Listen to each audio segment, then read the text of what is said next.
Amigos, meu nome é Vinícius Talon e quais são as diferenças entre advogado, consultor e parecerista? Normalmente as faculdades falam bastante sobre as carreiras jurídicas no serviço público. Falam sobre promotor de justiça, juiz de direito, juiz federal, defensor público, delegado de polícia. E quando falam da iniciativa privada, da atuação numa carreira jurídica no âmbito privado, falam unicamente sobre a advocacia, sobre o papel do advogado. E não há tanto debate sobre as outras possibilidades, como o consultor e o parecerista.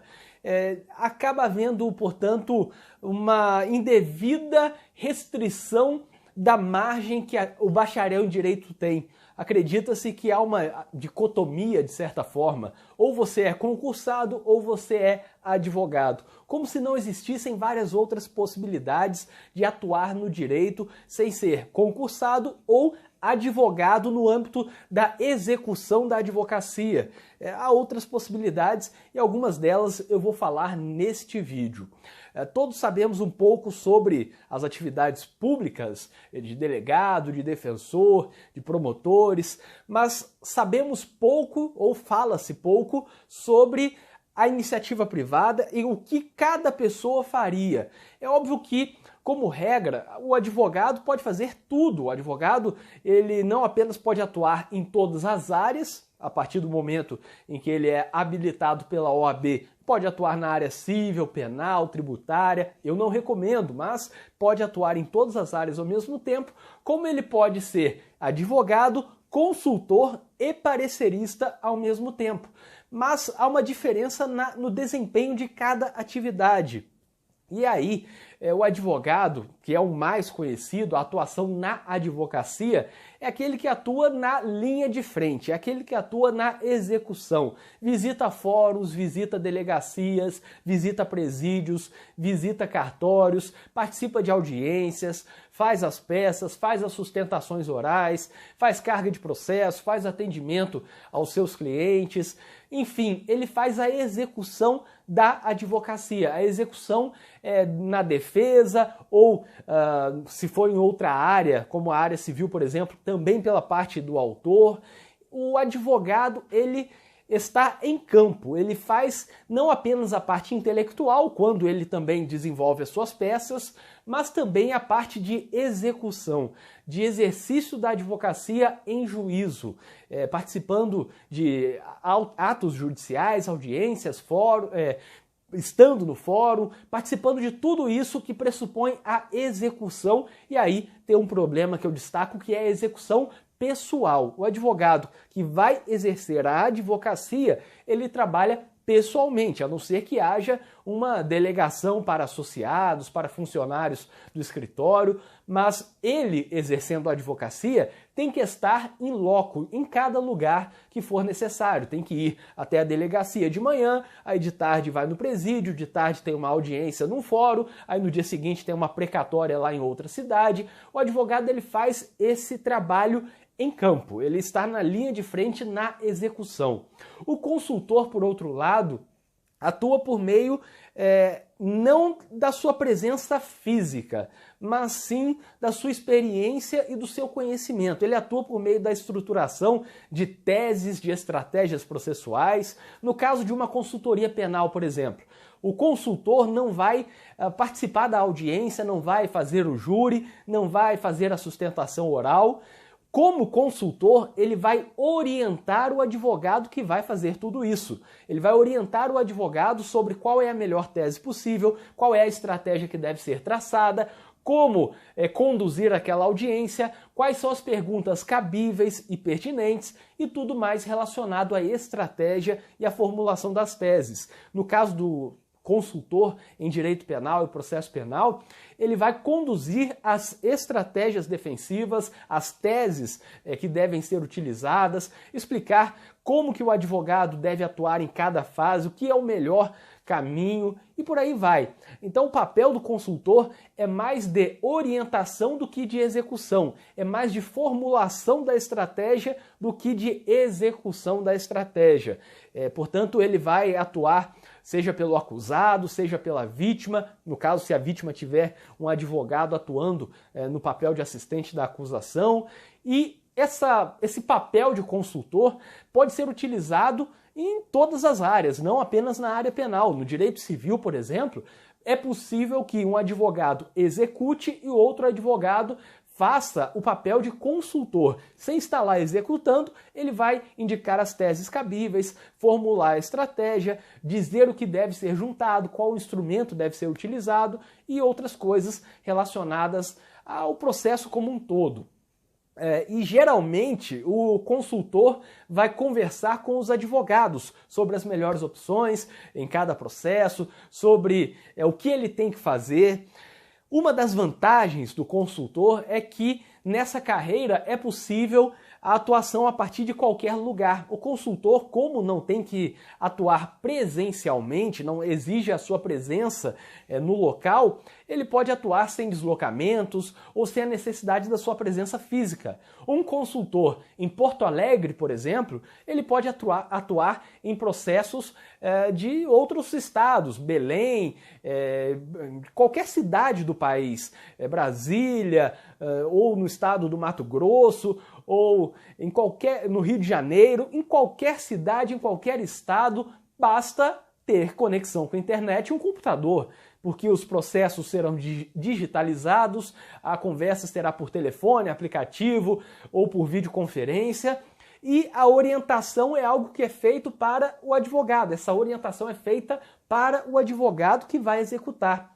Não é algo que exige a atuação do consultor no processo, especificamente participando dos atos. O consultor, ele faz o trabalho intelectual e estratégico, e essa é uma grande vantagem da consultoria. Ele pode atuar para qualquer lugar, morando em qualquer lugar, sem limitação geográfica. A única limitação seria o idioma a ser falado, mas em tempos em que todos estamos falando as principais línguas, os principais idiomas, acaba havendo a única barreira da atuação legal, se pode atuar como consultor em outro país, e a barreira da legislação, as diferenças quanto à legislação de um outro país, se é semelhante ao Brasil ou se o consultor vai atuar apenas na orientação da análise das provas, sem entrar na questão da legislação em si. Mas, de qualquer forma, é algo que tem pouquíssimas barreiras geográficas e, por isso,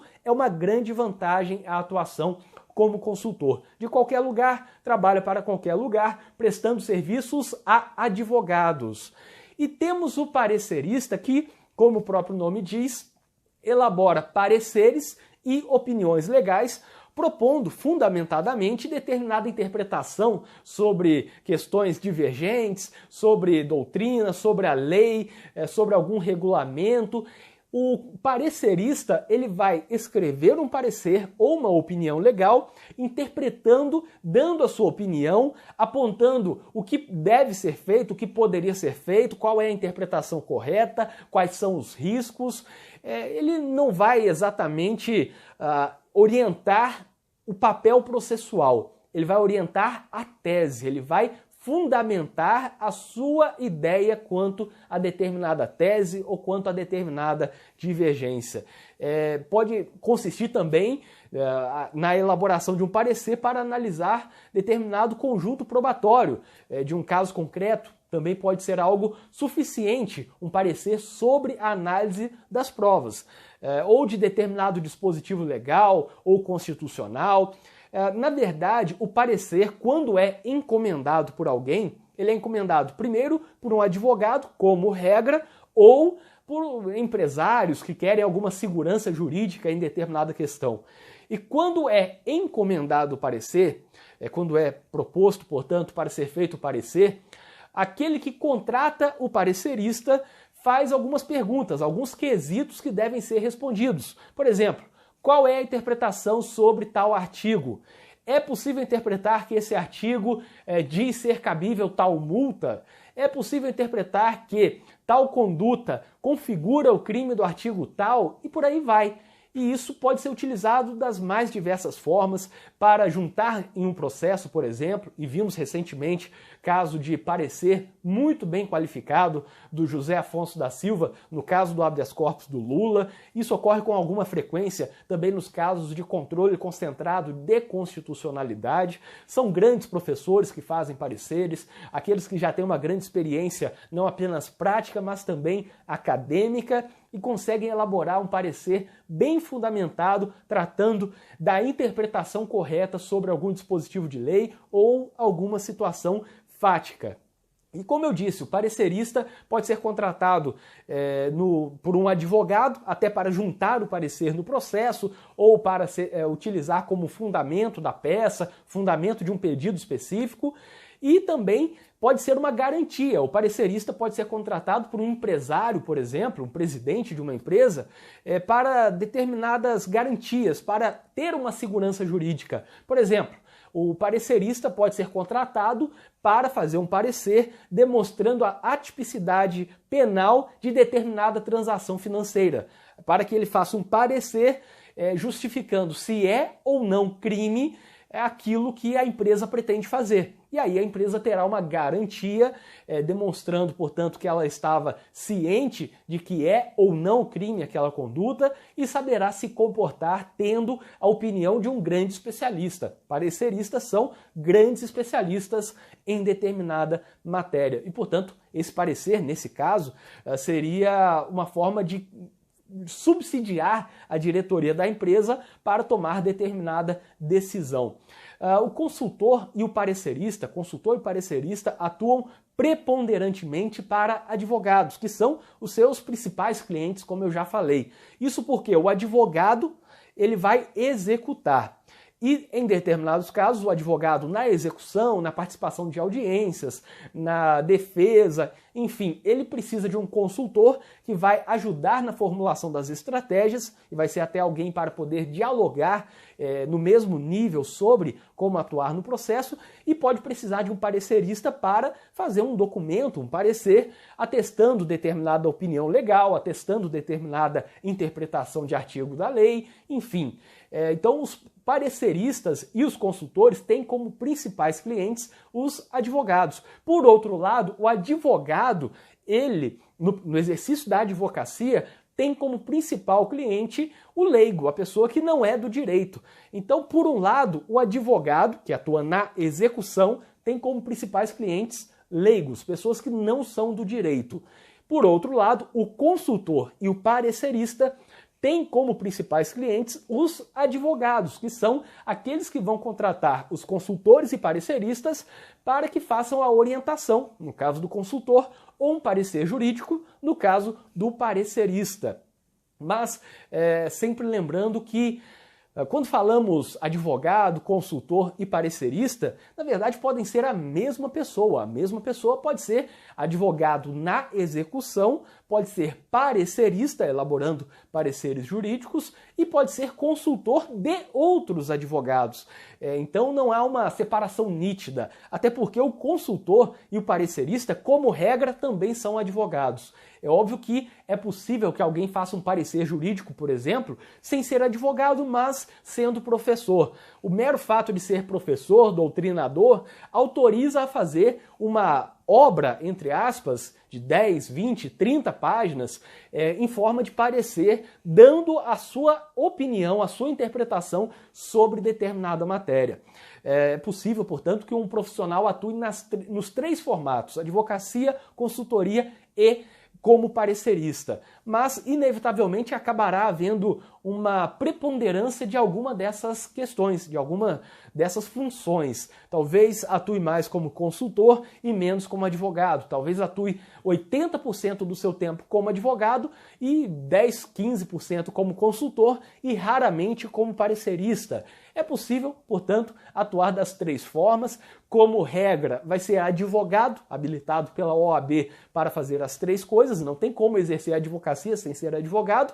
Consultor já é algo que é um pouco mais debatido, se apenas o advogado pode orientar teses processuais para outros advogados, mas, como regra, também exige-se que o advogado, também se exige que o advogado, que o consultor seja advogado, e no caso dos pareceristas há uma liberdade maior, admitindo-se até que professores sem a habilitação como advogado façam esse papel de parecerista. De qualquer forma, os três devem ser pensados, é um plano de carreira. Alguns podem estar pensando agora em reduzir a atuação como advogados e aos poucos ir aumentando essa atuação como consultor ou parecerista, que é algo que não exige essas idas e vindas aos fóruns, às delegacias, não precisa ficar convivendo com juízes, promotores, não precisa ficar se submetendo a essas constantes violações de prerrogativa. Então, é algo que pode ser útil também. Mas, de qualquer forma,